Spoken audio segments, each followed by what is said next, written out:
Vamos começando hoje mais um episódio. Vocês já me conhecem, para quem não me conhece, sou a doutora Viviane, médica de família, acupunturista.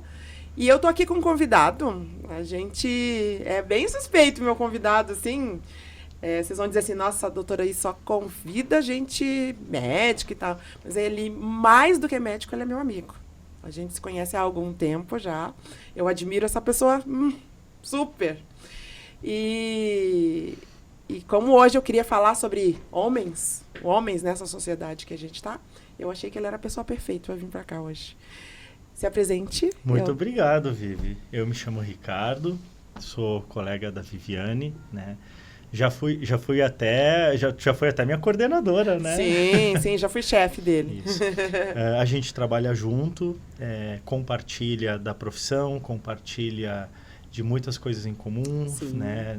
Família, trabalho, preocupações, né? Rotina.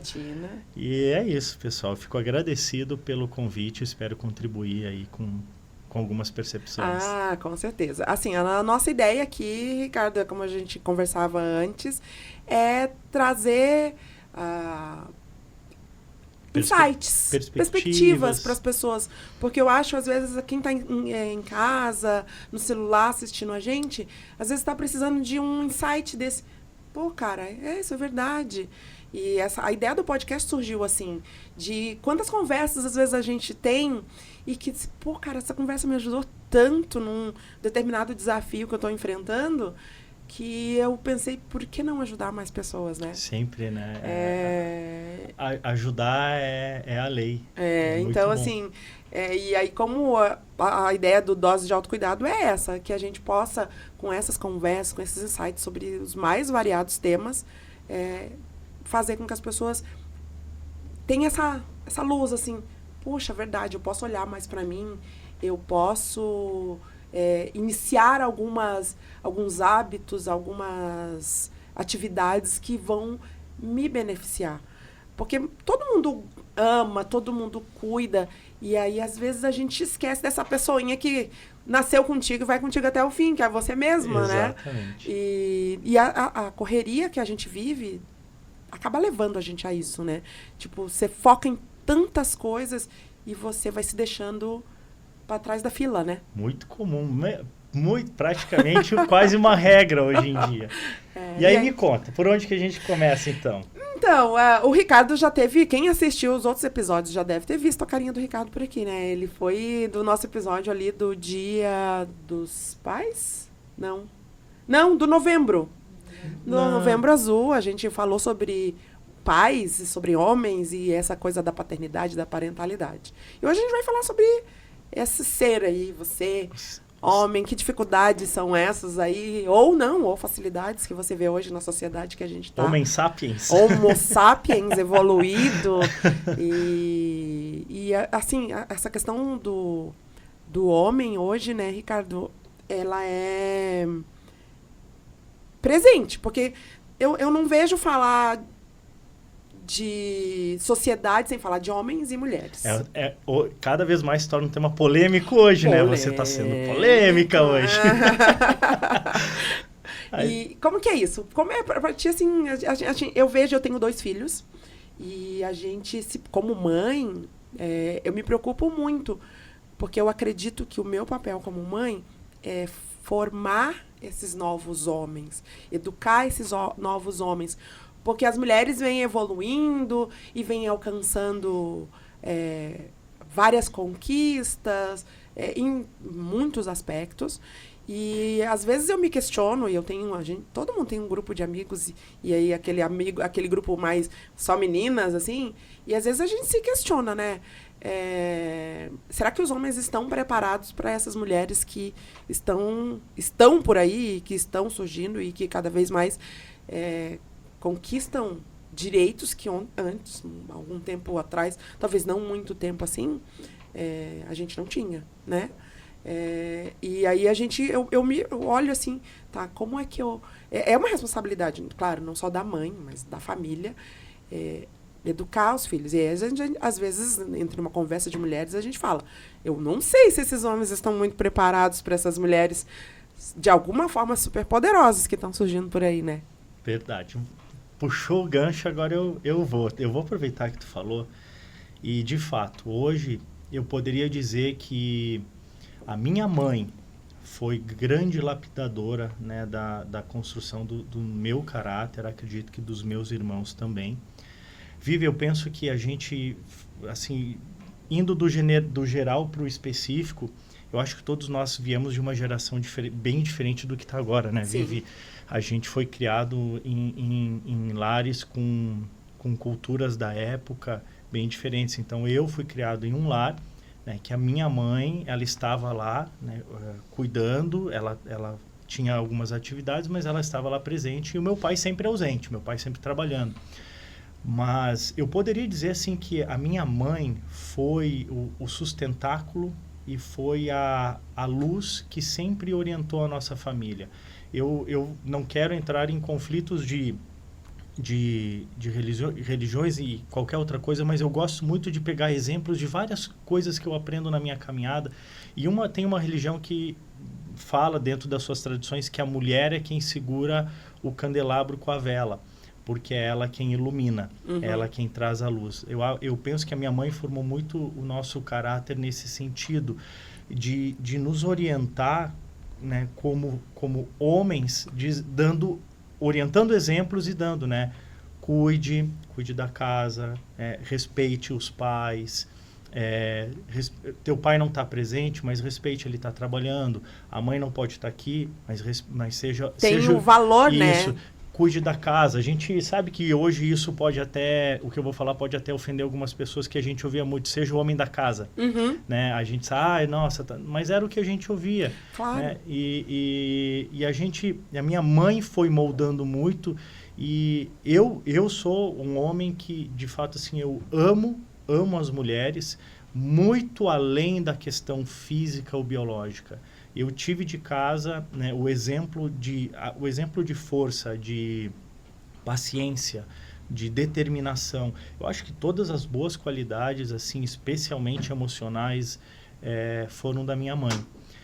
O meu pai, óbvio que contribuiu no sentido de meu pai mostrar que a gente tem que ser trabalhador, né, não ter medo, defender, se posicionar, proteger. E isso veio de forma muito sutil, que à medida que eu fui crescendo, eu fui desenvolvendo essas percepções. Eu não acho, como a gente estava conversando antes, que homens ou mulheres existe um que é melhor ou pior. Eu já estou muito além dessa visão. Mas trazendo outra analogia de outra religião, né, de outra simbologia, a estrela de Davi, elas são 2 triângulos. Uma vez eu li isso, né, a questão de simbologias e o que cada um acredita, a gente sabe. E uma pessoa trouxe uma perspectiva que eu achei muito interessante, né? Na estrela de Davi, tu tem um triângulo de ponta para cima, um triângulo de ponta para baixo. E ele coloca assim, o triângulo de ponta para cima é a lança e o triângulo de ponta para baixo é o cálice.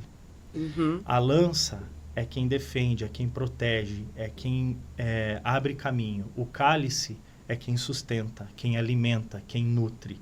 E aí ele coloca, o homem é a ponta da lança, a mulher é o cálice. Então, assim, quem é mais importante? Né? Tu vai dizer o quê? Não existe essa importância, isso né, não quer de dizer, diferença, exato, né? Isso não quer dizer que você não possa assumir um papel ou outro. Você claro. não quer dizer que o homem não possa ser o ser que provê o amor, Perfeito. que o sustento, o cálice que nutre, e a mulher quem defende. Tá tudo bem. A gente quando fala de homens, a gente está falando de gêneros, mas a gente pode falar muito além disso, que são pessoas. E de atitudes, E de né? atitudes, perfeito. Então, a minha casa, eu fui criado assim, onde a minha mãe nutria o nosso caráter, as nossas necessidades. Né? Eu fui ter férias pela primeira vez com meu pai aos 18 anos. Olha só. Né? E aí, nós estávamos ali conversando... Só um destaque, o pai do Ricardo também era médico. Por sinal, uma pessoa boníssima, meu Deus do céu. Eu fui, assim, ficar na praia pela primeira vez com meu pai com os 18 anos, porque antes era aquela coisa, o pai deixava a mãe, nós lá e ia trabalhar. E a mãe, depois de muito tempo, ela falou, meu Deus, a férias era a pior época do ano para mim, porque eu tinha 3, né? Nós éramos em 3 irmãos, eu tinha 3 piá que me deixavam quase louco. Na praia era fome, era eu quero brincar, eu quero isso. Então a minha mãe trouxe essas percepções de como ela foi guerreira. Se eu pudesse dizer assim, ó, quem foi o mais guerreiro da minha família foi a minha mãe. Mas ela foi uma guerreira diferente do meu pai. Os dois foram, mas a minha mãe foi aquela guerreira na estratégia, no carinho, no amor, na paciência. E aí o meu pai foi no trabalho, no físico, perdeu o sono, tá lá, né? E a minha mãe nunca desconstruiu ao meu pai e o meu pai nunca desconstruiu. E eu acho que é muito disso, né? É essa coisa do cada um assumir o seu papel. E aí eu vou além, é como você fala, eu concordo exatamente com o que você disse, que vai muito mais além do gênero. É muito mais da... vamos lá. Atitude, Na nossa relação, e aí isso importa se são um homem e uma mulher, e a gente precisa dizer hoje, 2 homens, 2 mulheres, sim. Não vai fazer diferença. Quem vai assumir cada papel, né? E a gente se complementa. Eu acredito muito nisso, de que não é melhor nem pior. É um complemento. E aí cada um usa suas próprias habilidades, porque nós somos seres diferentes, no sentido de que a gente tem habilidades diferentes. Então, se a minha habilidade como mulher talvez seja de estar, como você fala, defendendo a ponta da lança, beleza, tá tudo bem. E o marido ou o homem, o outro par, só basta que a gente se acerte nessas... Você assume, você se responsabilize. E se complemente. Exato. E não essa briga de rótulos e de convenções sociais, né? Que nada mais são do que isso, então tá, né? Tudo bem. Eu trago o conceito ali do triângulo para cima. É o conceito, mas quem faz independe. Mas eu acredito muito nesse conceito. Alguém tem que nutrir, alguém tem que ser a ponta da lança. Sim, claro. Se você só tiver 2 pontas de lança, alguma coisa vai ficar desequilibrada. Vai ficar desequilibrado. Talvez você tenha uma pessoa que é extremamente guerreira, né? Ataca muito, mas o que ela nutre? E se você só tiver 2 cálices, você vai ter uma pessoa muito dependente, que só precisa ser nutrida, mas não se defende. Não se defende. Então é engraçado você trazer essa perspectiva de eu falar como é ser homem, né, hoje, e dizer que muito do que eu sou homem veio da minha mãe, que é mulher.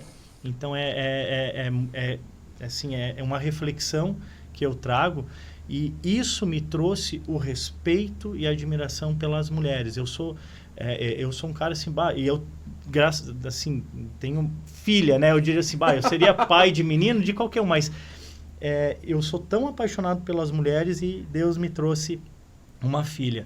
Então, eu me vejo como... Para mim, ser homem hoje é respeitar, proteger dentro dessas minhas qualidades, dentro do que do que você aprendeu, né? Eu posso, eu nunca achei que ser homem seja a questão biológica de sair, ser pegador, ou de ser briguento, de ser forte. Vivi, eu vou trazer aqui uma reflexão que tu vai saber bem, né? As piores guerras são as da consciência, né? Então, assim, mais do que você ser forte, ser briguento, conseguir bater em todo mundo, ser agressivo, tá? A gente precisa se conhecer, que é uma coisa que tu falou assim, quem eu sou, né? Você estar em paz contigo mesmo. Então, eu busco hoje, como homem, né? A gente tem que saber que a gente tem, a sociedade, ela coloca, né, algumas diretrizes. Alguns rótulos, vamos combinar, né? Mas a minha preocupação de ser homem é de saber quem eu sou na minha família. E eu acho que, assim, é muito de que valores você cultiva, né, Ricardo? No sentido de que, eu, homem,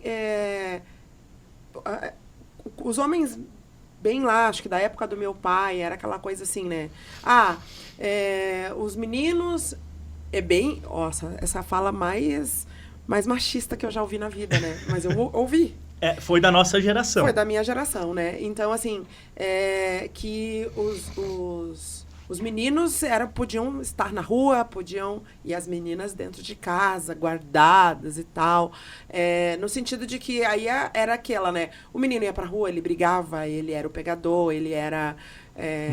malandro, né? E existia essa diferença. Mas eu acho que mesmo a sociedade, ela foi mudando de uma forma que hoje você não pode. Eu tenho 2 meninos. Eu não vou... Para mim não existe a diferença do cuidado entre a minha filha e os 2. Porque para mim os riscos, vamos combinar, eles existem para ambos os gêneros. Ambos. Né? Então, assim, era muito engraçado. Porque outra fala assim, bem machista. Segura suas cabras que meu bode tá solto. Então, a menina que para ser respeitada, ela tinha que ficar ali no seio da família, aquela menina que passava do pai pro marido, né? E aquela era a menina direita. Mas o piá não precisava ser direito. Ele podia fazer o que ele quisesse, né?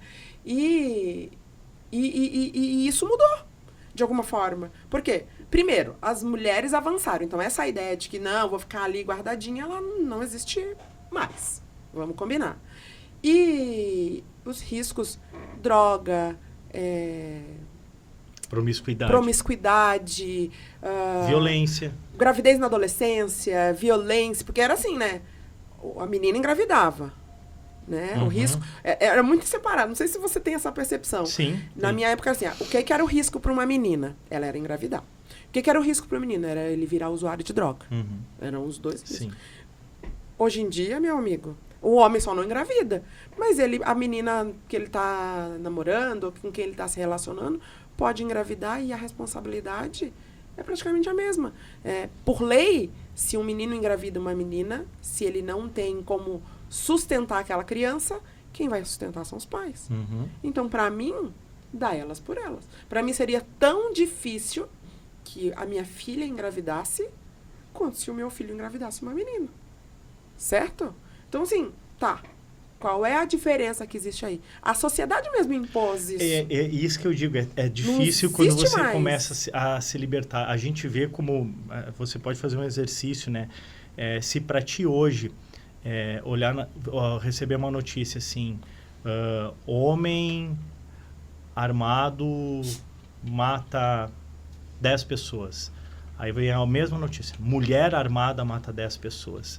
Isso te impacta, né? Então, para te ver como a gente tem rótulos já pré-definidos. Pré-definidos, né? Eu não esperaria que uma mulher fosse ser tão violenta. Mas acontece. Acontece, porque no final somos todos pessoas, somos todos seres, né? Exatamente. E isso é uma coisa que, como tu diz, a gente está numa transição de muitas percepções, muitas culturas, doutrinas estão se perdendo, religiões estão aparecendo, desaparecendo, né? As pessoas estão mudando. Hoje, ter filhos, o que é ter filhos hoje, o que era ter filhos, né, 30 anos atrás. E assim, né? E era muito aquela coisa, ter filhos, por exemplo, era assim, então você vai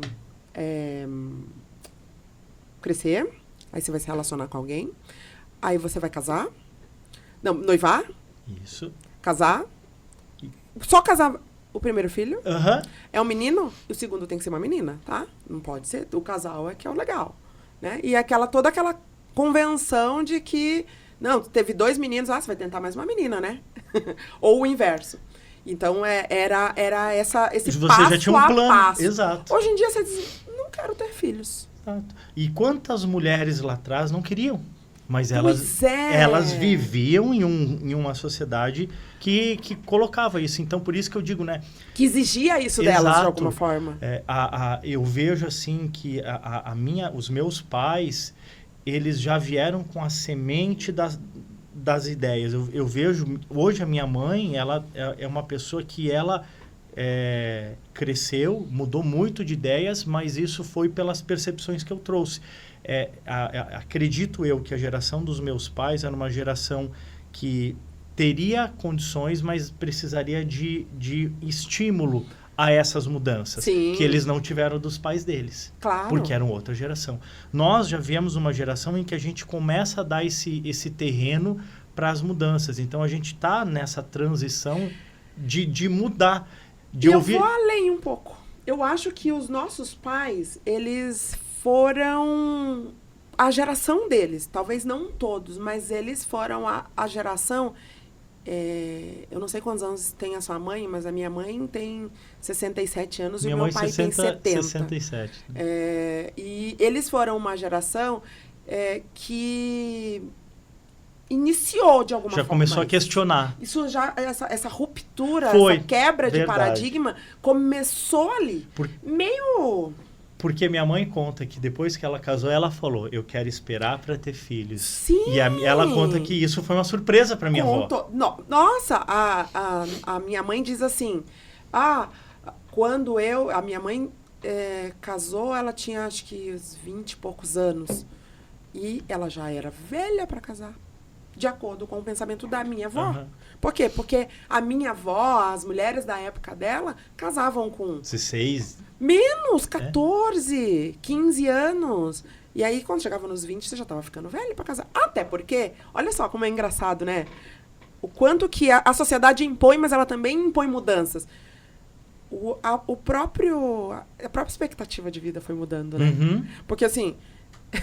Todo mundo já viu no meme na internet, assim, né? Aquelas notícias de jornal.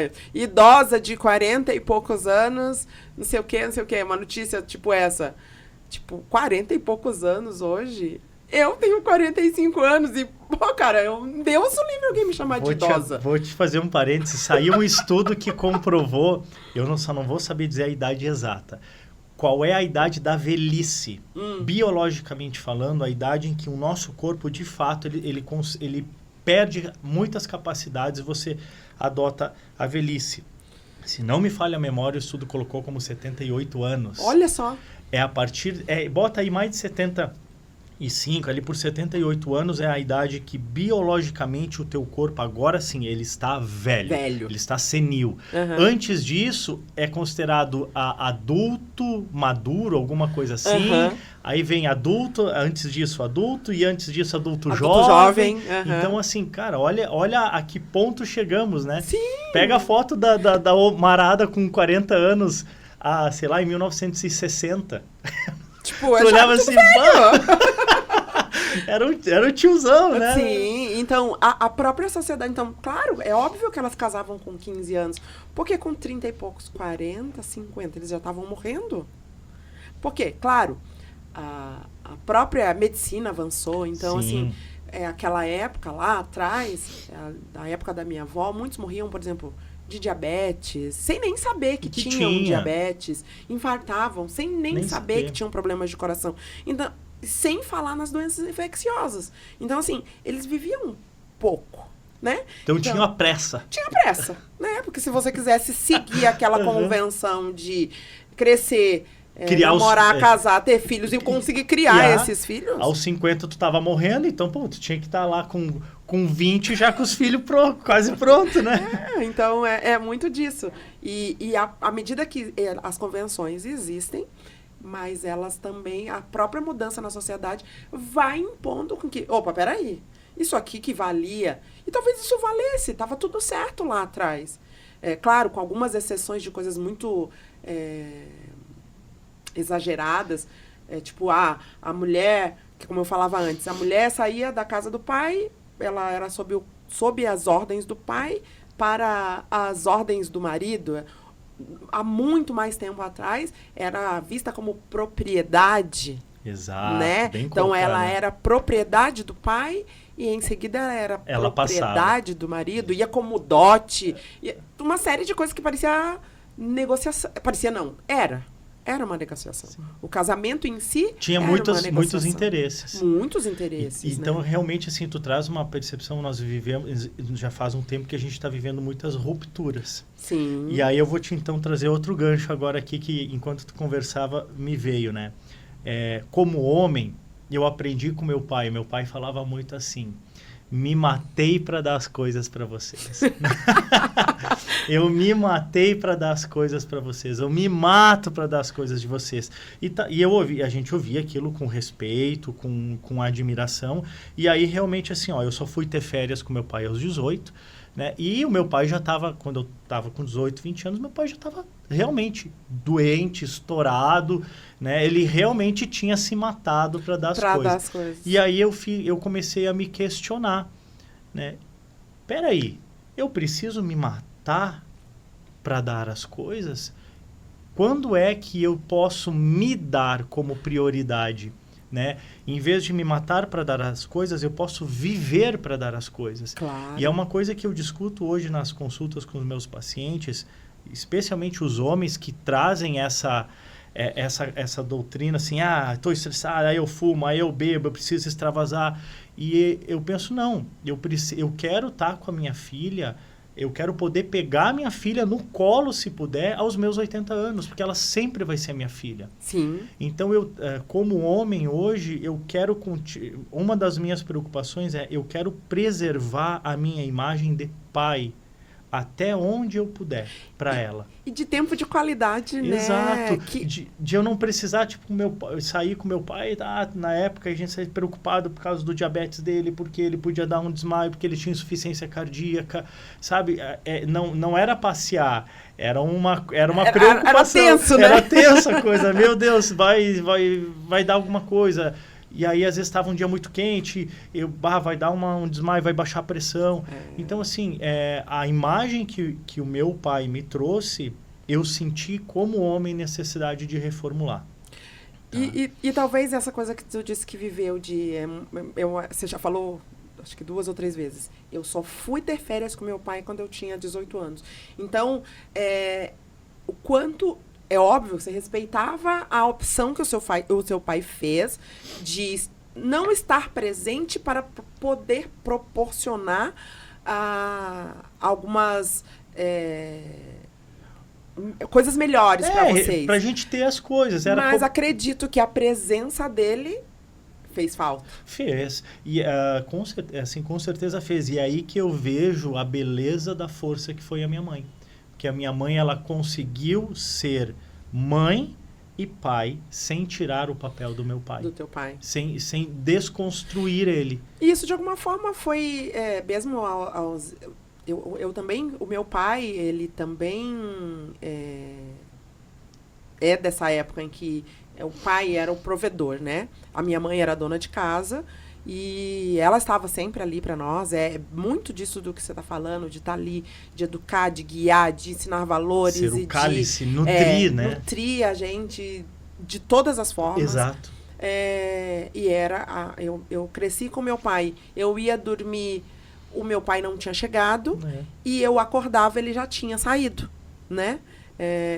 Mesmo não sendo médico, meu pai trabalhava em esquema de plantão na empresa que ele trabalhava, então era muito disso. E aí, às vezes, quando ele estava em casa, eu estava na escola, né? E mesmo assim, às vezes, ele chegava em casa do plantão, eu chamava turno na época, do turno dele, e ele ia para outro trabalho.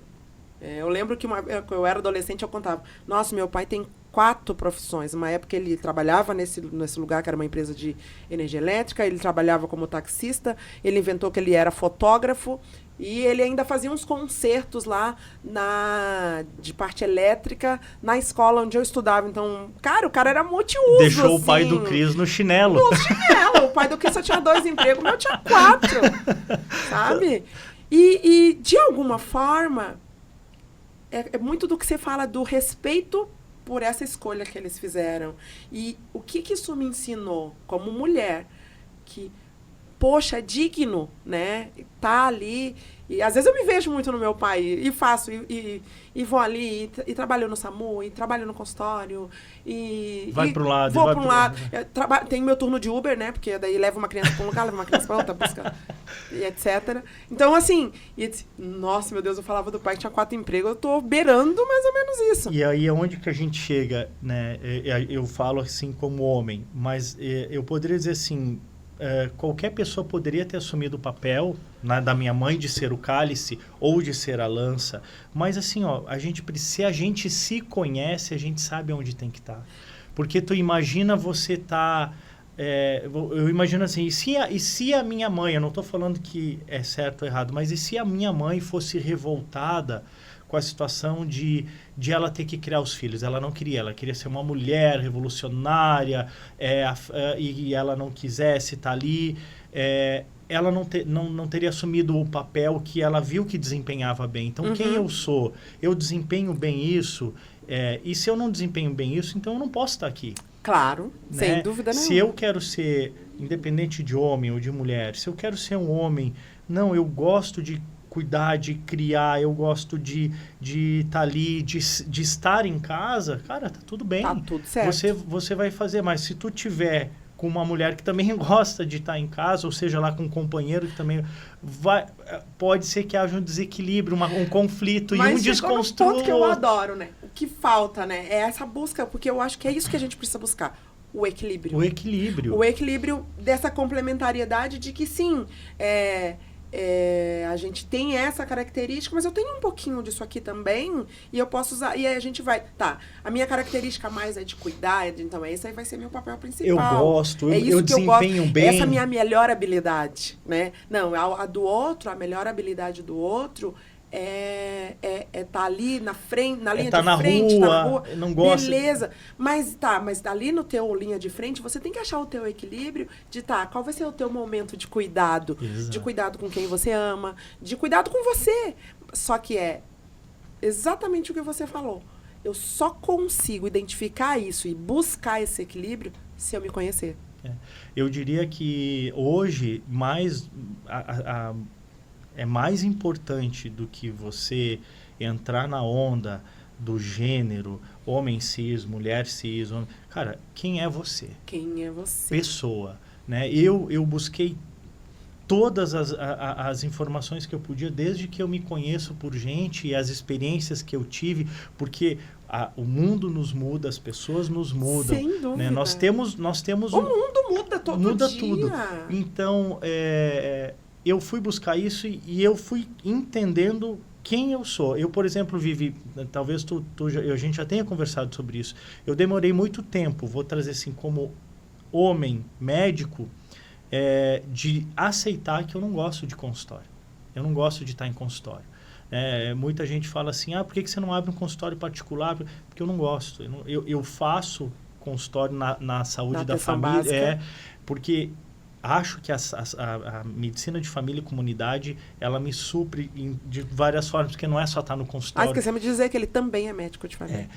Olha, um parênteses aqui, nos últimos cursos que eu fui, eu fiquei muito orgulhoso da nossa especialidade, porque assim, cursos onde tinham várias especialidades, os médicos de família e comunidade se sobressaindo, porque é uma especialidade que te bota muito com os pés no chão. Você entra na casa das pessoas, você entra na intimidade das famílias. E te traz muito esse sentimento de empatia, de compaixão, Exato, né? Você se torna um profissional muito diferenciado. Então, eu descobri que eu fazer medicina de família e comunidade, eu estou na unidade de saúde atendendo, mas daqui a pouco eu saio, daqui a pouco eu vou numa fazer uma visita domiciliar. Daqui a pouco eu vou fazer uma palestra, daqui a pouco eu estou na escola. Então, isso foi equilibrado para mim. Mas eu tentei ter consultório. Vou ter um consultório particular, vou lá sentar, passar o dia inteiro atendendo.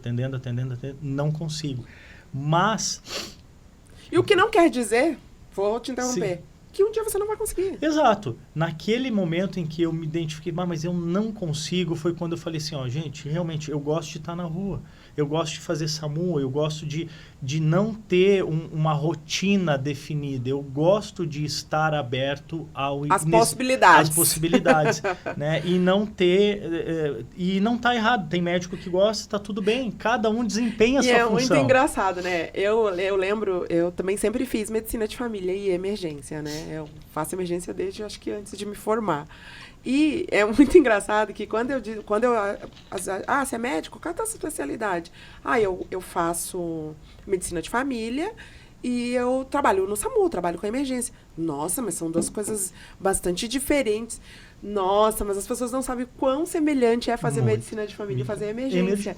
Porque assim, é exatamente isso que você trouxe. O desconhecido, né? Exato. Porque dentro da unidade de saúde, que vai entrar? Você não sabe o que vai entrar. Você tem de tudo. Né? Você tem e tudo desorganizado, né? Pra você ajeitar. Pera, deixa eu encaixar. Eu acho que é especialidade pra quem gosta de montar quebra-cabeça, né? Exato. Porque chega tudo desorganizado. Não desmerecendo nenhuma das outras especialidades. Mas, por exemplo, um cardiologista. O cara já sabe que o cara tá procurando ele porque ele tem um problema de coração. Então, ele tem aquele sistema para organizar. Ele tem um nicho teoricamente definido. Isso. Né? Não que ele precise fazer só aquilo. Mas se ele escolher, ele pode. Pode. Nós não podemos. Não. Na medicina de família e comunidade, eu não E na posso. emergência? Muito menos. Então, eu trago essa analogia, assim, que eu acho que as pessoas elas podem pensar além disso. Né? Claro. Eu sou homem. Né? Eu gosto. Então, eu vou assumir certos papéis e vou encontrar alguém comigo que goste que eu assuma esses papéis. E eu acho que é essa busca do equilíbrio que vai trazer bons relacionamentos. Porque tem isso também, né, Ricardo? Saudáveis. Porque, às vezes, bem esse exemplo que você deu. 2 pessoas que gostam de cuidar. Eu me questiono até que ponto essa relação vai dar certo. Entende? Sim. Porque uma hora vai faltar alguma coisa. 2 cálices ou 2 lanças, tá faltando, né? Alguma coisa nessa equação aí que vai, em algum ponto, gerar um conflito, gerar alguém... Eu sempre falo que se as coisas não estão equilibradas, ou até não geraram algum conflito, não está equilibrado. Mas não estão tem alinhadas. A coisa não está alinhada, os dois estão ali numa coisa que está faltando... mas não tem conflito, eu sempre gosto de dizer que alguém está perdendo. Alguém está abrindo mão de alguma coisa. Eu gosto de analogias. Quem consulta comigo sabe. É como geometria do carro. Se os pneus não estiverem alinhados, tá? Se eles estiverem alinhados, eles vão desgastar igual. Vão carregar os pesos iguais. Mas o pneu que está à direita, está à direita. O pneu que está à esquerda, está à esquerda. Agora, se os pneus estiverem desalinhados, eles podem até estar indo na mesma direção. Mas eles vão estar sob pressão, sob tensão. Exatamente. E é uma tensão que cada vez vai aumentar mais. Uma hora alguém vai estourar, ou alguém Perfeito. vai... Entende? Alguém vai cair, um pneu vai chegar assim, esse pneu aqui já era. E aí você vivendo nesse caminho, mesmo que juntos, mas não alinhados, a tensão vai só aumentando e o desgaste vai aumentando até a ruptura. É ruim para todo mundo. Né? E desgasta mais rápido e dá mais prejuízo. Sim. E coloca mais em risco. Tudo, né? Você pode, daqui a pouco, se perder numa curva por um problema assim. Então, a questão é que às vezes a gente fala, se você não está encontrando quem você é e se alinhando aonde você está, não é uma questão de si, mas de quando. E aí de novo, a importância de você se conhecer, né? E de se conhecer, de buscar o equilíbrio, de se priorizar. Porque se você não se conhece, você tá o tempo todo procurando, né? E aí você cai nessas armadilhas de, não, aqui tá bom, né? Mas eu não me conheço, eu não sei bem qual que é a minha habilidade, eu não sei o que eu gosto, eu não sei a que eu vou me dedicar. E aí eu tô ali, insistindo numa coisa. Por que isso aqui? O que tá acontecendo aqui que parece que não encaixa? Fivi, eu vou contar uma coisa assim, ó. Eu não sou muito de ler. Eu li muito na faculdade livros técnicos. Mas eu na faculdade, na escola, lembra da coleção Vagalume? Lembro. Dessa das antigas. Se eu te contar... Cada um entregue nossa idade, por favor. Mas eu já falei no começo. Se eu te contar que durante toda a minha trajetória de estudos, do ensino primário, fundamental e médio, eu só li um livro de literatura, que foi a coleção Vagalume. Era o outro lado da ilha. Eu li porque o professor ele pegou no meu pé para eu ler. E eu tive que ler esse livro. E depois disso, na faculdade, foi ler os livros, mas eu nunca tive interesse, né, por N motivos, talvez uma questão minha, ou até eu não tive esse estímulo dentro de casa, porque isso muda a gente, de ler. Mas, eventualmente, eu pego algum livro e eu amo livros, eu tenho uma paixão por livros, mas eu guardo. Livros não lidos. E eu peguei um livro, e se eu não me engano, é A Coragem de Ser Imperfeito. Ai, que perfeito esse livro! E eu comecei a ler. Né, fui lá, eu sentei assim, sabe aquela coisa assim, quando da tu diz assim, Brown, sabe aquela excelente. pessoa do filme que ela pega o livro, ela chega em casa, tudo em silêncio, ela acende uma vela, pega um livro e lê, eu não sei o que é isso. Não, né? Mas eu peguei o livro e comecei a ler, e eu achei fantástico. A Brené Brown Quem é tiver, se você que está ouvindo quer uma dica de um bom livro de quem não gosta de ler, então assim, eu não gosto de ler. Se eu gostei desse livro é porque provavelmente eu acho que ele é bom. E pra quem não gosta de ler, a Brené Brown tem eu não sei como chama, mas ela tem alguma coisa na Netflix. Sobre... e eu escuto áudio, ouvir eu consigo, eu sou bom. Tem na Netflix, então quem não gosta de ler, dá pra assistir. É algo sobre a coragem de ser imperfeito. E tem no Spotify o audiolivro A Coragem de Ser Imperfeito. Exatamente. E aí ele traz uma coisa que eu já vou linkar, se tu concordar comigo. Ser homem, ser mulher, ser o que você for. Seja qual for o papel que você quiser assumir perante a tua família, a tua sociedade ou o teu companheiro, tá? Esse livro traz uma perspectiva muito importante. Tire tuas máscaras. Né? Assuma as tuas imperfeições. Isso, aí tu vai dizer o que isso tem a ver. Tu só faz isso quando tu se conhece. Sim. Né? Na verdade, os fins justificam os meios. Quando você aprende a tirar tuas máscaras, a se deixar ser vulnerável, e mostrar isso sem medo, com coragem, você está no caminho do autoconhecimento. Então, assim, hoje, eu posso dizer, eu me identifico sim como homem, eu sei as coisas que eu gosto, o papel, e eu tô em paz com isso. Na questão, vamos supor assim, hoje a gente, no meio dos homens, existem muitas brincadeiras de quinta série, né? Cara, você pode brincar comigo com o que for, não me ofende. Né? Porque eu sei quem eu sou, né? Eu sei quem eu sou, sei o meu lugar. Na época, tu sabe muito bem que eu já passei pelos meus... Eu já fui solteiro, eu já fui casado, eu já fui divorciado e agora eu tô casado de novo. Então, eu agradeço muito, digo assim, a homens e mulheres, né? Eu faço outra analogia. A vida é como um parque de diversões. Imagina você entrando, vamos pegar aqui a referência, entrando na Disney ou na Universal, né? Aí alguém chega para ti e te fala assim, eu vou te dar 2 bilhetes. Tem 2 bilhetes aqui.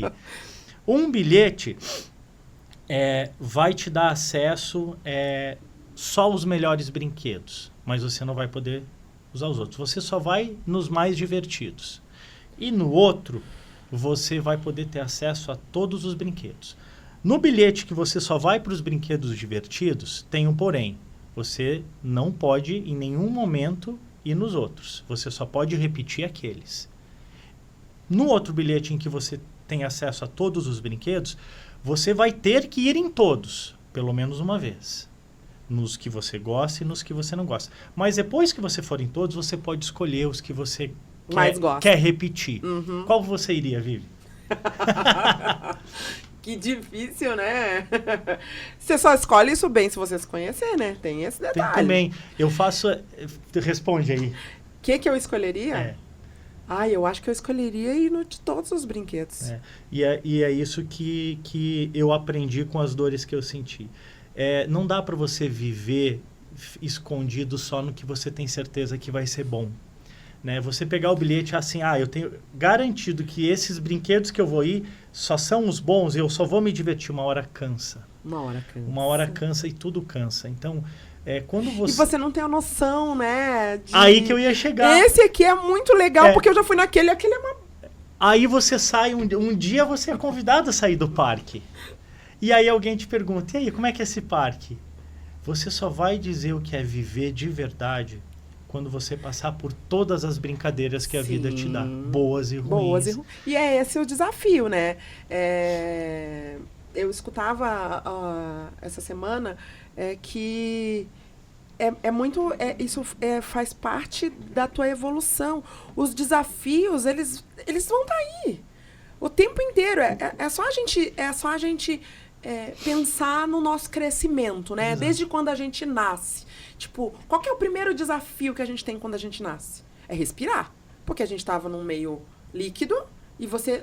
Cadê a água que tinha aqui, né? E aí a criança já nasce chorando, porque, meu Deus, o que deve aconteceu? doer, né? A gente não lembra. Deve doer você abrir o pulmão a primeira vez. Até porque as crianças choram, né? Então, agradável não deve ser. Então, já tem... Mas venci aquela dificuldade. Mas daí já vem a próxima. O meu intestino não funciona muito bem, tem cólica e tal, uns mais, outros menos. Eita, e agora? Ganhava tudo pronto, agora eu tenho que fazer. Exatamente. Agora tá, beleza, vencemos a fase das cólicas. Porque assim, a mãe sofre e o pai sofre, mas a criança também tá sofrendo, né? Então é um outro desafio. E esses desafios vão só... te fazendo crescer. E eles vão só se alternando, né? E eles vão... Olha só, se não fossem esses desafios, como a gente cresce sem eles, né? Uhum. É só... E o tempo inteiro. E tá, beleza. Mas se eu me conheço... É muito do que tu fala. Se eu me conheço... Sim, esses desafios existem. Tá, vamos lá. O que eu consigo fazer com as habilidades que eu tenho? Esse desafio aqui eu vou conseguir resolver? Tá, eu vou. Beleza, vamos lá. Esse aqui... Não, esse aqui agora não vai dar. Vamos deixar esse aqui pra trás. Esse aqui... Ixi, esse aqui nem sei. Então, não adianta. E aí a gente vai... E quando você se conhece... Pera lá, mas eu vou viver só dos desafios? Não, peraí, eu tenho aquele meu momento de paz. O que me traz paz? Porque esse desafio vai existir. Ele vai estar lá. Amanhã, quando eu levantar, se eu não tiver resolvido ainda, ele vai estar ali. Mas eu preciso do meu momento de paz até para eu ter energia, força, coragem suficiente para enfrentar. Eu dizia, assim, que eu tô no momento que eu fiz algumas mudanças na minha vida e alguns desafios foram surgindo. E eu comecei a me... Sabe, assim, a gente começa a meio que parece que tá afundando, assim, sabe? E eu disse, pera lá. Não, eu não consigo fazer isso aqui desse jeito. O que me traz paz? E... sem falar nada sobre nenhuma religião específica, o que me traz paz é a fé. O que me traz paz é a minha espiritualidade. É uma das inteligências, né? E, cara, você não faz ideia do quanto isso tá me acalmando, me aquecendo, me direcionando. Por quê? Porque o meu momento de paz, o meu momento de onde eu tô lá, ou eu vou na igreja, ou, por exemplo, ontem eu vou na novena. Ontem começou uma novena de Nossa Senhora de Fátima, eu sempre fui devota de Nossa Senhora de Fátima, eu vou lá na novena. Meu Deus, que momento, aquilo foi catártico, assim, sabe? E, foi um dia extremamente cansativo, ontem eu fiz muita coisa. E eu hoje amanheci, nossa, meu Deus, parece que não foi aquele dia que eu tive. Mas por quê? Porque eu tive aquele... Tá, pera lá, me priorizei, esse é meu... Larguei tudo, filho, marido, eu vou pra igreja. E aquilo me trouxe paz. E eu li um livro que diz assim, claro, para quem é religioso, para quem acredita em Deus, os desafios vão existir, mas você vai encontrar paz em Deus. E aí, Deus eu vou extrapolar para espiritualidade, porque você acredita, para aquilo, porque é um bem que você está fazendo para você mesmo, de acordo com o que você acredita. Perfeito. E é muito louco, e aí né? eu vou chegar onde eu vou continuar. Daí, eu estava falando sobre isso, e aí no período, né, o que é ser homem? Eu tenho a figura de homem. Nesse período em que eu fiquei divorciado, né, até rumores, né, saíram, deve ter chegado a ti, de que eu tinha virado homoafetivo. Nada contra, mas as pessoas falam, né, você está separado. Cara, e eu não sabia disso, mas eu comecei a perceber que no meu Instagram vinham mensagens de homens me elogiando. Cara, isso nunca me ofendeu. E eu dizia, cara, obrigado, né, agradecido. Eu só elogiava, mas está tudo bem, sabe? Não me ofende. Claro. E eu às vezes, com a minha esposa, eu falo, que homem bonito, né? É um homem bonito mesmo. Cara, tá tudo bem, eu sei o meu papel, eu sei o que eu desempenho e tá tudo bem, isso acontece. Então, eu acho assim que tu traz a reflexão ser homem, hoje para mim foi aprender a, acima de tudo, ser pessoa, ser consciente. Então, nessa época em que eu tive a minha ruptura de todos os padrões sociais, né? E eu fui confrontado com vários sabores amargos, eles me fizeram sentir e crescer em todos os sentidos. E aí, nessa época em que eu tava solteiro, né? E aí que vinha aquelas questões do ser homem. Tu tem que fazer festa, tu tem que sair, vai pegar a mulherada.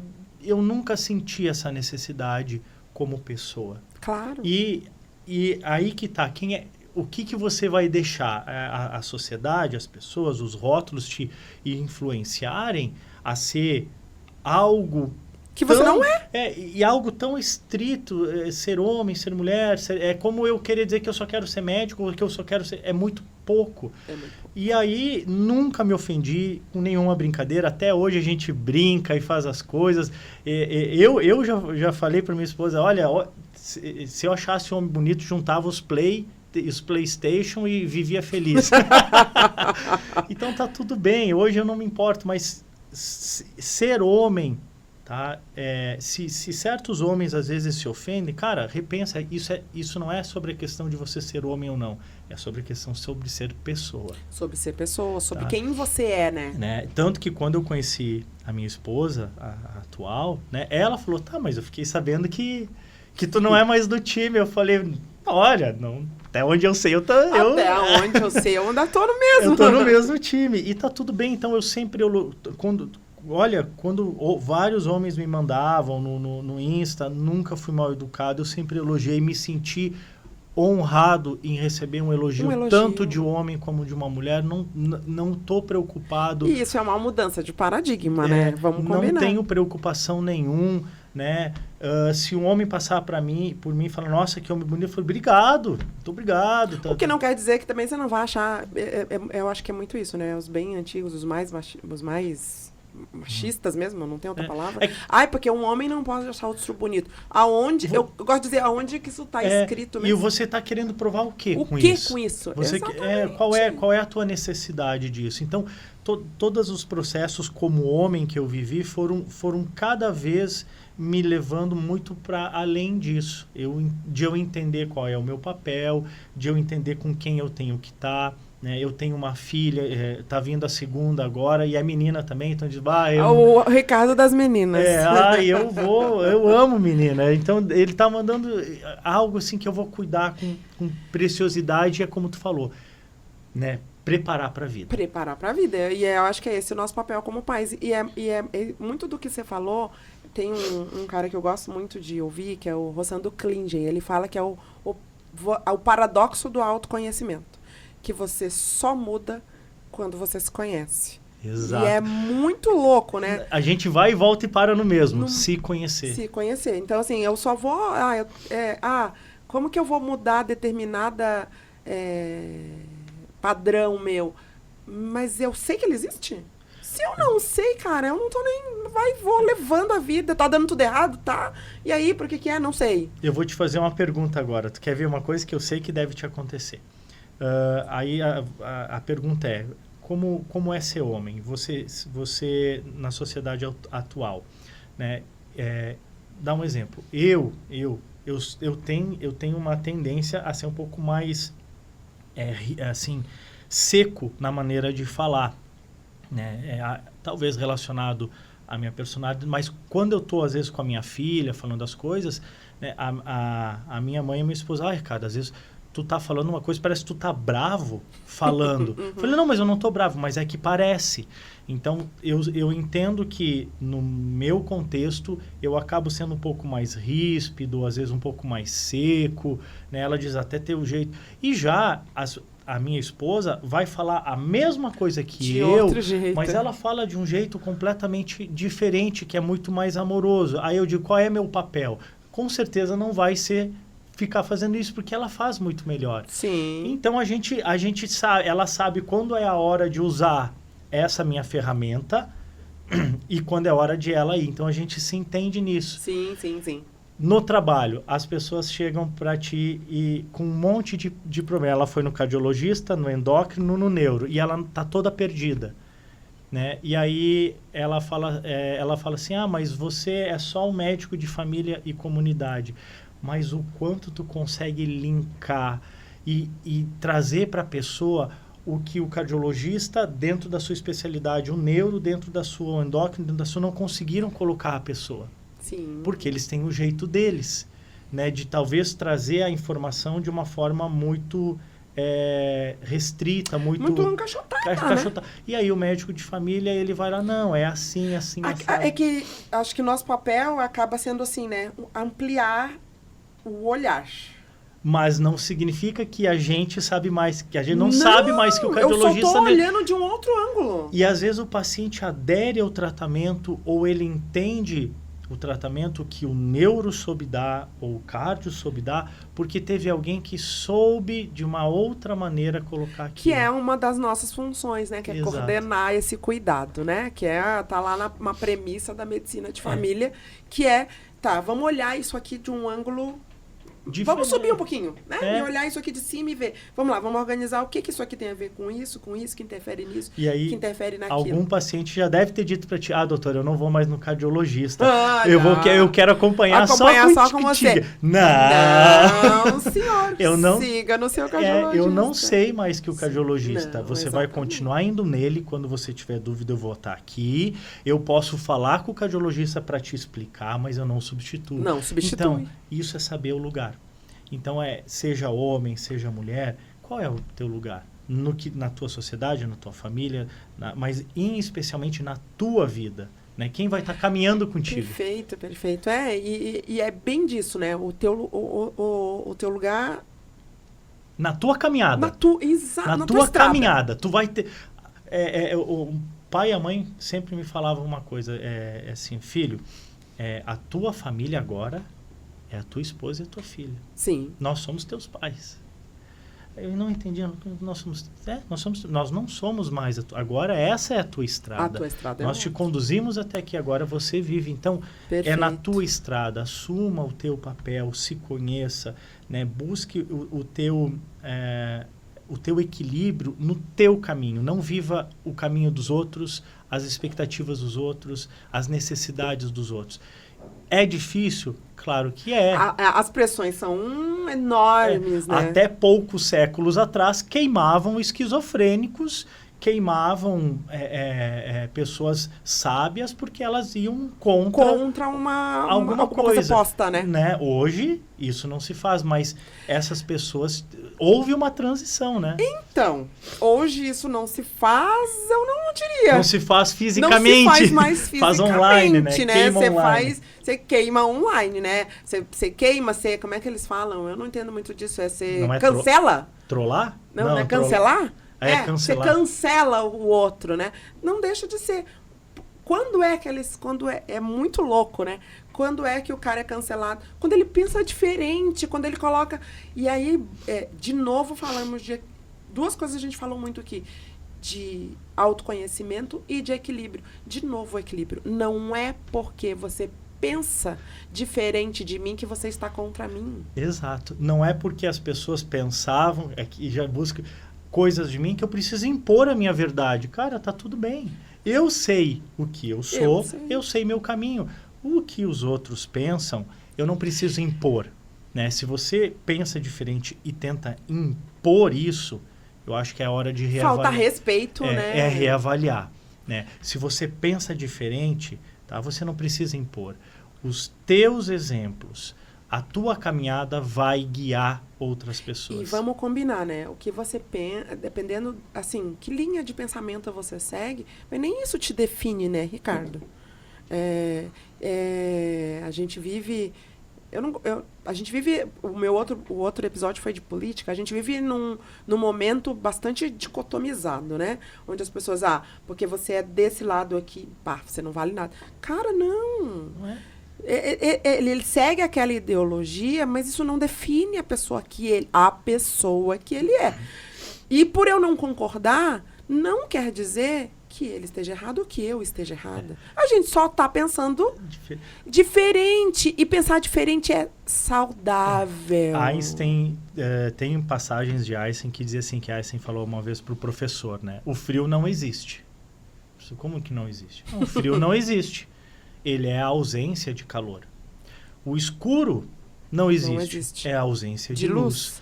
Então, muitas vezes, não é que a maldade exista. Ela é a ausência de consciência, de bondade. Então, muitas vezes você tem que entender que aquela pessoa ainda não tem algumas qualidades de entendimento, de tem hoje, a gente vive no interior, tem gente hoje que ainda acha normal botar filhote de bichinho que deu cria no saco de lixo e jogar no rio. Jogar no rio. Eu escuto ainda essas histórias, porque coisas ele acontecem. Aprendeu isso, Entende? né? Ele não então, chegou nesse ponto de evolução. Aí né? eu vou dizer, essa pessoa é mal, a atitude dela não tem consciência do que ela está fazendo, ainda não tem percepção da vida e de N coisas. Eu aprendi uma coisa assim, a pessoa faz o melhor que pode com a consciência que tem no momento. Exato. Né?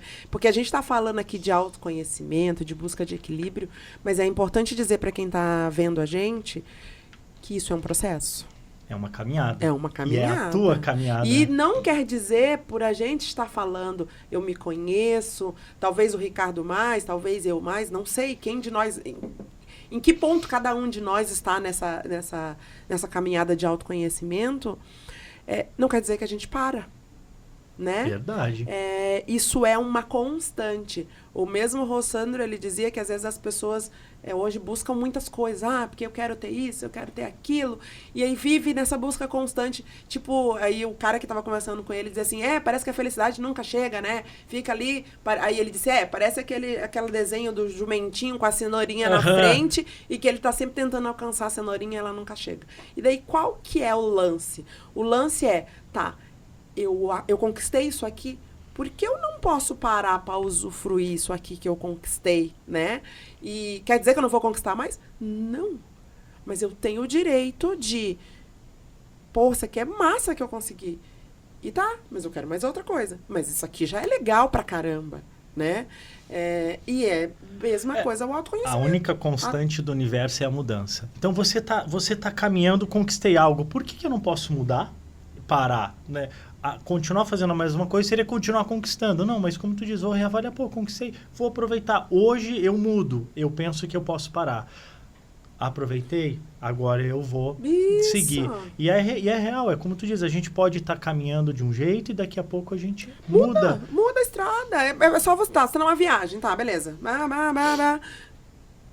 Cara, caiu uma barreira. Lá na 470, caiu a estrada. Você vai fazer o quê? Você vai ter que mudar de caminho. Não vai? Sim. Vai ficar parada ali esperando? Não, eu posso tentar, se tiver um outro caminho, eu vou tentar um outro caminho. Por que não? Né?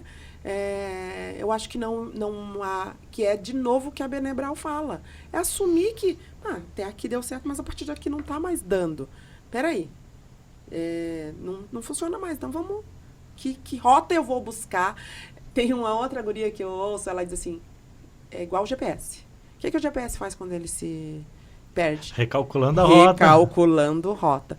E é muito disso. E a gente tem que estar fazendo essas revisões constantes de... Perfeito. Se isso aqui não está dando certo, por onde que eu posso ir para quê? Eu vou pular, eu vou desviar, eu vou esperar a estrada construir, o que eu vou fazer com isso, né? E aí a gente volta de novo, né? Você só entende o que encontra se sabe o que procura. Perfeito. Né? Então, assim, de novo cai no eu. Né? Vou mudar, tá? Mas o que eu quero? Que é a essência do que a gente faz aqui, né? Com o autocuidado, né? Eu. E as pessoas, mas isso é egoísmo? Não é. E ser egoísta, em certo ponto, tá super legal. Porque, é me olhar e me priorizar e me dizer, pera lá, isso que serve pra mim? Serve, beleza, vamos seguir. Não serve mais. Até aqui serviu. A partir daqui não está mais servindo. Então, o auto-amor tem duas facetas, né? Existe o auto-amor egoísta e o auto-amor altruísta. Sim. Né? Então, não sei se tem mais ser, mas eu vou te trazer uma percepção que eu não sei se tu já teve. A gente viveu e vive ainda uma sociedade que os pais se matam para dar as coisas para os filhos. Aí eles ficam doentes. Quem que cuida? Então, quem deu para quem?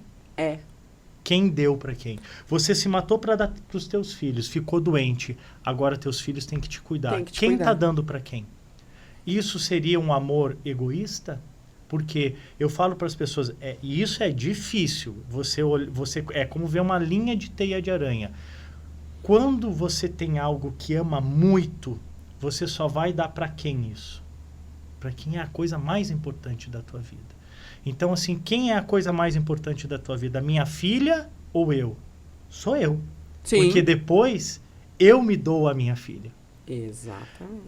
Eu preciso ser a coisa mais importante para mim, para eu me doar bem para minha filha. É como eu ter um carro, eu ter uma roupa que eu cuido, porque eu sei que depois eu vou passar. Isso é o amor, é o alto amor altruísta. Até porque você só sabe amar de verdade se você se amar, né? Se amar, exatamente. Então, eu comecei a aprender que sim, às vezes eu vou ter que fazer minha filha dormir às 9 da noite e ir para academia às 10, podre de cansado. Mas eu não estou fazendo aquilo só para mim. Claro que eu não. estou fazendo para ela. Então, eu invisto em mim para poder ter saúde, ter força, né? Poder ter atividade para daqui a 30 anos eu poder estar correndo com a minha filha na rua, na praia. A minha filha dizer, pô, meu pai tem 80 anos e corre comigo. Mas como que ele conseguiu isso? Se amando. Se amando. Então, hoje, aos 80 anos, o meu pai está aqui, ele me dá amor, carinho, atenção. Tempo de qualidade. Tempo de qualidade porque ele soube se amar. Sim. Agora, aquele amor, alto amor egoísta é aquele assim, não me interessa as tuas necessidades, eu vou me cuidar. Né? Eu, só pra mim, outro, só né? meu, só eu. E aí, de repente, acontece alguma coisa e você não tem. Então, o quanto a gente... Cara, perdeu tempo, né? Mas eu digo assim, é uma coisa muito louca que eu vou falar agora. O quanto, vamos supor, vou dar um exemplo meu, tá? E eu não estou dizendo que isso é bom ou é ruim. Mas o quanto meu pai, pelas limitações da época dele, ele foi egoísta de não se cuidar para hoje não estar comigo. Ele me deu as coisas. Mas se eu pudesse escolher, pai, dorme mais, trabalha menos, vamos ter menos, mas o senhor está aqui comigo hoje... seria mais importante do que ele ter ido antes e hoje eu não ter. É verdade. Então, é uma percepção que eu trago aqui. E aí, isso é o quê? Eu não estou dizendo que meu pai não me amou, mas a forma dele amar é... O amor machuca. Machucou, o amor prende, o amor corrói, o amor pode fazer coisas ruins também. Sim. Então, a gente tem que cuidar, né, do equilíbrio, a gente só vai se amar se conhecer. E aí, então, quando você diz assim, eu tô deixando de ter essa uma horinha, né, de bobeira ou alguma coisa, porque eu vou me cuidar, porque eu quero me dar para minha família, eu quero tá bem para eles, né? para eles. Isso eu tô fazendo por mim, mas além de mim. Além de mim. Perfeito. É uma coisa que volta e meia eu refaço essas reflexões. E aí é esse caminho que a gente tem que buscar ir trilhando, né? Porque, tipo, é igual... Porque quando chega... E é muito interessante isso. Eu trabalhei no serviço de atenção domiciliar. Lindo esse serviço. E a gente lidava muito com o processo de morte. E é muito disso. Que quando chega... Que vai chegar para todo mundo. Não é? Né? Quando chega esse momento do fim da vida, é muito disso de que... Tá, peraí. Eu quero que essa pessoa fique ali por mim? Porque quando a pessoa não quer que o outro vá, de quem que ela tá cuidando? E que amor é esse? Que amor é esse? Eu tô amando... Porque é o que você fala de auto-amor egoísta, né? Tipo, eu tô cuidando de mim, porque quem vai Minhas sofrer... necessidades. Quem vai sofrer se aquela pessoa se for? Sou eu.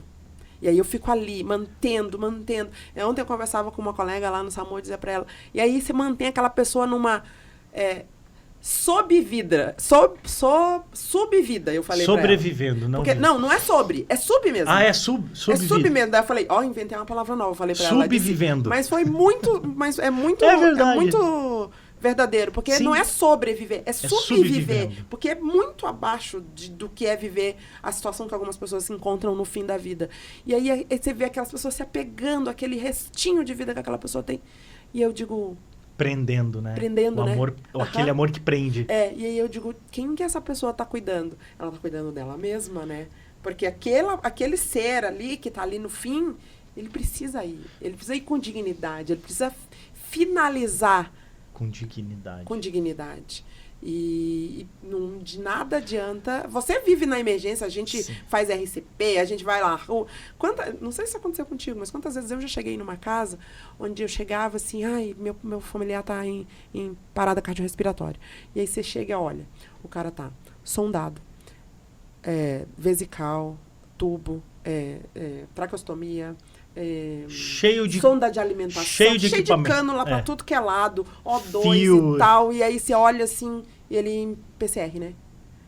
É a dignidade da morte, tipo assim, será que não vale mais a pena? Eu já cheguei e perguntei, você realmente quer que eu reanime o seu familiar? Para alguns pacientes eu faço, algumas situações eu faço. Algumas situações, é óbvio. Você realmente quer que eu reanime? Quanto tempo o teu familiar tá nessa situação? Faz uns 4 anos, ou faz 5 anos. Você realmente... Magrinho, né? Sim. Caquético. Você realmente quer que eu reanime? A minha função é fazer, mas eu quero saber se você quer. Eu não tenho garantia de sucesso, mas se houver sucesso, você vai prolongar essa situação. Nossa ele não vai ficar melhor do que ele está hoje. Mais do que cuidar, também orientar. A escolha. Eu já fiz isso também. E aí, muitas pessoas, não, doutora, não faça. Mas já disseram sim também, né? Mas eu já tive situação que a pessoa disse inicialmente sim, e a hora, porque daí a gente tem que colocar no chão, né? A hora que eu me preparei para colocar o paciente, não, pode deixar. Eu não quero mais que ela sofra. Então, é muito disso. E, claro, é óbvio que eu entendo que dá aquele sentimento desconexo dentro da gente, né? Poxa, eu não quero que ela se vá, eu não vou mais ver se ela se for. Mas mas eu amo tanto ela que eu prefiro que ela vá. Entende? É muito... e assim, o meu tempo no SAD me trouxe muito essa percepção. É forte. Do quanto você precisa amar uma pessoa para deixar ela ir. É o amor que liberta, né? Buda já dizia, né? Quando você ama uma flor... Quando você gosta de uma flor, você arranca. Quando você ama uma flor, você deixa ela lá. E eu perdi o meu pai com 39 anos. E eu tive pacientes aos seus 50, 60 anos que perdeu o pai e entrou em uma depressão profunda. Eu falo, gente, olha o privilégio de você ter tido teu pai até os teus 50. 60 anos. A morte, eu acho que é um tema muito legal para um futuro podcast para ti. Sem dúvida. Falar sobre a morte é preciso. A gente sente muita falta das pessoas de lidarem com isso. E a nossa cultura ocidental teme muito a morte, né? Me veio aqui outra a analogia, porque o nosso tema é homem e eu preciso te trazer, eu também não quero me prolongar. Eu acho que quando a gente fala assim, o que é ser homem, o que é ser mulher, o que é ser o que seja que você queira ser, eu imagino assim, você é um ser, é uma consciência, é uma pessoa que está escolhendo vestir uma armadura ou uma roupa ou vestir um uniforme, né? Visto que você quer trabalhar. Escolha. Então, eu acho que eu posso dizer que eu sou homem porque eu, como consciência, pessoa, assim, aceitei esse papel e está tudo bem para mim. Né? A minha consciência, o meu corpo, a minha espiritualidade estão alinhadas em ser homem. Mas isso para mim é mais importante. Agora, assumir esses papéis sobre o cuidar, o proteger, o respeitar, né? Isso qualquer um pode ser o alfa nisso, né? Digamos assim. E vai chegar um momento que você vai fazer, né, Ricardo? Cada um cumprir o seu papel e fazendo esse jogo de cadeiras, né? Exato, jogo de cadeiras, né, Vivi? E sem querer impor, lutar, obrigar. E sem querer um tomar o lugar do outro, né? Que cada um tem o seu lugar. Então, a gente sempre finaliza o podcast. A gente precisa finalizar. Por mim, a gente ficava aqui horas conversando. Tá bom. Senão a gente fica grande demais, ninguém quer assistir. Não vai caber num disquete. Não cabe num disquete. Nossa, Ricardo, você é do tempo do disquete. No disquete, não vai caber. Vai ter que ter, acho que uns 5 disquetes para poder... Lembra que gente... Nós vivemos muito, né? Disquete, pendrive, e agora nem precisa de nada mais disso. Não vai ter... Cartãozinho de memória. Para não ser tão velho, vamos dizer, tu vai ter que botar esse podcast em 2 CD. Então, a gente sempre finaliza dando uma dica para as pessoas que estão assistindo, a gente de... o nosso tema hoje era como ser homem, então a gente vai dar dicas para os homens, né? De possibilidades, assim, e tem lá um livro que eu li, ou tem alguma coisa que eu assisti, coisas fáceis, porque às vezes a gente diz assim, esse autoconhecimento, como você alcança? Eu alcancei indo na terapia, ou eu alcancei lendo, mas nem todo mundo que pode estar assistindo a gente vai ter, sei lá, a possibilidade de ir lá pagar uma terapia, mas hoje todo mundo tem um celular, todo mundo às vezes consegue assistir uma TV, um programa, um filme que mostre coisas que inspirem. Eu que tenho que dar dica? Nós dois damos. Tá. Posso dar a minha primeiro? Pode. Eu assim, eu não vou ser clichê de dar esse nome de homem, mas eu vou dar a maior referência de homem que eu já tive conhecimento na minha vida. Eu não sei se eu vou falar o nome certo. O pai de Jesus, José. Para mim, eu acho que ele foi a maior referência de ser homem. Sim. E de assumir o seu papel. Se tu parar para pensar, na época que ele vivia, ter a sua mulher grávida de outro. Tá? Com todas os rótulos, doutrinas e tradições, perfeito. Ele soube ser homem, tá? Mesmo contra todas as adversidades. Tudo que estava colocado, né? Então, minha dica é, o que é ser homem? Eu busco as lições de José. Nossa, Ricardo, perfeito mesmo. E José foi um cara muito Ninguém massa, fala né? dele, Ninguém né? fala dele. E ele nunca quis esse holofote.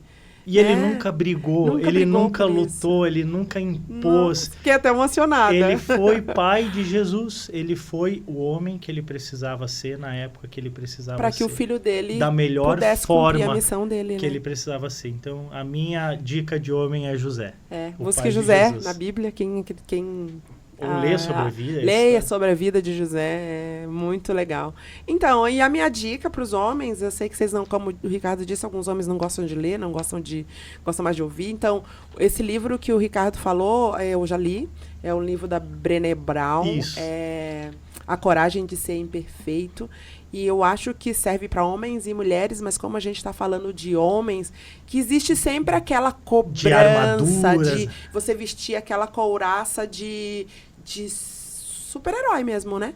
De super poderoso, de não ter fragilidade, de não expor a sua vulnerabilidade.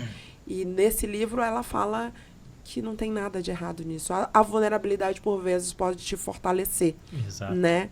E todo mundo tem esse momento de vulnerabilidade. E para os homens, e isso é uma verdade, de quem é cobrado está sempre invulnerável. Eu não sou afetado por nada. Muitos homens sofrem muito por isso. Hoje mudou um pouco, mas homem não pode chorar, homem não pode mostrar fraqueza. Busque se conhecer. E sim, a fraqueza faz parte também da gente. Nem todo tempo a gente é obrigado a ser forte. Nem todo tempo a gente é obrigado a estar vestido de armadura. E onde está escrito isso? Tuas palavras mais cedo. Onde está escrito? Eu sempre questiono, assim, quando eu vejo umas coisas assim, que todo mundo diz, peraí, onde é que está escrito isso? Porque para mim eu sigo o que está escrito, eu sou do protocolo. Então, assim, o que não está escrito, palavras se perdem ao vento, né? Então, para mim, o que não está escrito não é lei. Não vale, né? Então, assim, onde está escrito isso? Que vocês não podem ser vulneráveis, fracos. E mostrar de repente, assumir o seu lado fraco é ser forte, né? Porque precisa ser muito forte. Aquele filme, o menino, a topeira, o cavalo e o lobo, acho que é. Acho que é. É lindo, um curta-metragem premiado, né? A coisa mais corajosa que você pode fazer é pedir ajuda. Pedir ajuda. Então, é muito disso. Então, sigam a dica, a gente vai colocar lá... Acho que a gente até já falou desse livro, acho que no dia que a gente falou com a Dani, né? Mas a gente coloca lá de novo, fixa lá no podcast. E falando de estar escrito, para finalizar, parafraseando, o Rangel, meu irmão de vida, minha marida, ele fala assim, se está escrito é porque alguém fez. Não, então, eu trabalhava com as meninas na regional de saúde e a gente lidava com transmissão vertical, né? E a gente dizia sempre que as pessoas precisavam seguir os protocolos e tal, né? E aí, como é que é aquela do filósofo? penso, logo existo, né? Não, daí a gente dizia, escrevo, logo existo, né? Então, está escrito é porque existe, é porque vale. Então, é muito disso, tá? Fechou. A gente se vê no próximo. Muito obrigada. Obrigado você pela confiança e convite. Foi lindo. Obrigada. Te agradeço muito. Eu e a gente agradeço. se vê no próximo podcast.